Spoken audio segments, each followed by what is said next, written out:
All right, welcome back to the channel. It's your boy Hearn, and in this video, we're going to be in the heavyweight division, talking about something that sounds old but very well may be new.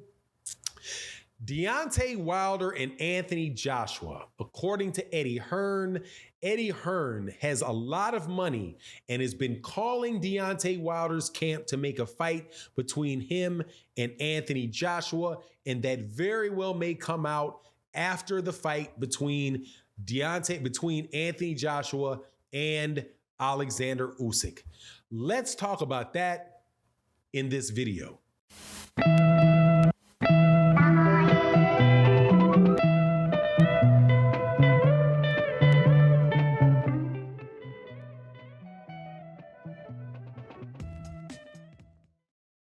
All right, welcome back to the channel. It's your boy Hearn, and in this video, we're going to talk about a bit of an antiquated topic in the heavyweight division, but fresh from Eddie Hearn, the head of Matchroom Boxing, who has a fight coming up this weekend between Anthony Joshua and Alexander Usyk for 3 major championship belts. Brought up the name of Deontay Wilder, who will also be returning to the ring, and he did it in a way that was tantalizing at best, fiction most likely. But before I get into that, let me welcome you back to the channel. If you're a longtime subscriber and supporter, thank you so much for your continued support for the channel, as always, and chopping it up with me about topics like this.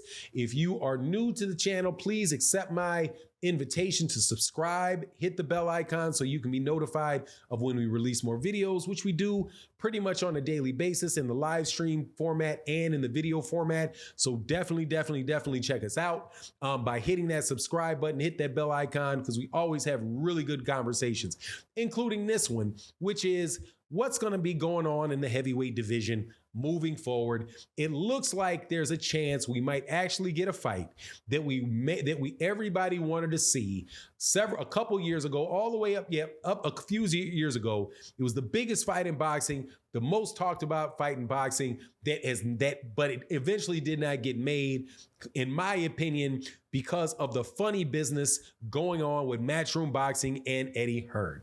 So Eddie Hearn comes out in an interview heading into Anthony Joshua's fight against Usyk about Deontay Wilder. Now, if you did not know, Deontay Wilder, according to reports, will be back in the ring October 15th, in October 15th against Robert Helenius, which I gotta tell you is real funny, because that is the same date that Devin Haney will be fighting George Kambosos, and more than likely will eclipse all of the press for Devin Haney, George Kambosos too.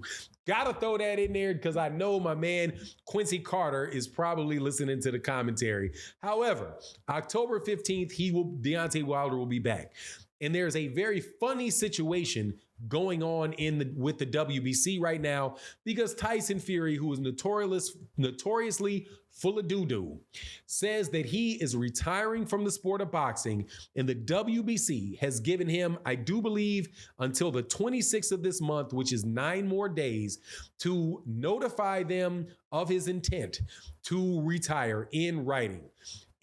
Now, the way that they phrased it is funny to me, because what if he doesn't notify you? Does that mean you're just going to keep moving on?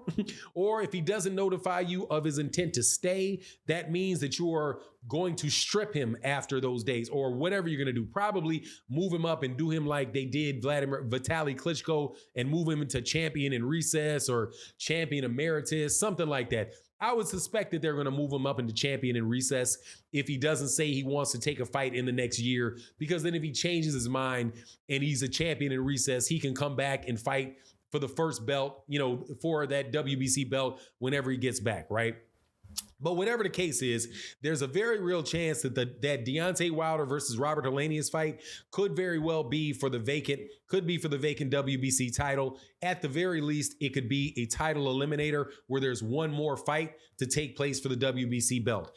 In either one of those scenarios, that does set up a Deontay Wilder versus Anthony Joshua fight, because if it's a title eliminator, then Anthony Joshua and he can probably fight for the vacant title.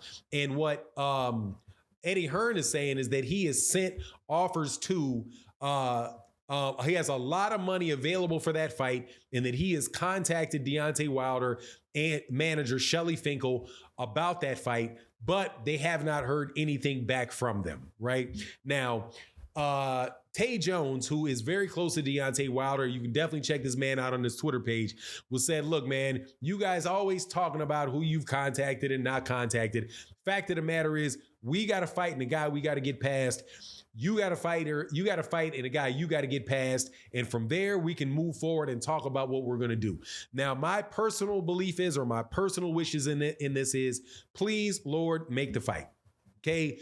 Get right to that fight. I still believe in the United States, Anthony Joshua versus Deontay Wilder is a big fight. It is a pay-per-view fight. It is something that I would definitely go to Vegas or go to New York or something or anywhere else to see if it was for a championship or not a championship. You know, and I think that that's one thing that really is missing from boxing, is where you have big non-title fights. Most of the big non-title fights that people are talking about now are all related to exhibition fights, right? Where you have Jake Paul fighting whoever it is, which isn't even a real fight. It's an exhibition, but what have you. It's not for a belt, but the fight can still be big because it generates a lot of interest.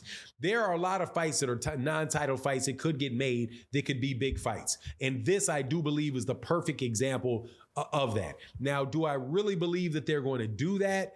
No, I really don't believe that they're going to do that unless for some reason Eddie Hearn was allowed to earn money on maybe 2 fights leading into it, like Deontay Wilder agreed to a Derek Chisora fight, right? And then Anthony Joshua fought, I don't know, a rematch with Charles Martin or somebody. You know, they both get knockout wins and then they move into it, but it's all on Matchrooms, you know, all within a Matchroom event. You know, something like that, but I don't see that happening. What I see happening with Deontay Wilder is Deontay Wilder fighting on Showtime, fighting Robert Helenius, right? If he gets the belt, or if it's not for the belt, whatever. If he beats Robert Helenius, which, you know, a lot of people are saying, oh, Deontay Wilder's shot because of what took place with Tyson Fury and all that. Man, we do not know that to be the case. Robert Helenius is not Tyson Fury, right?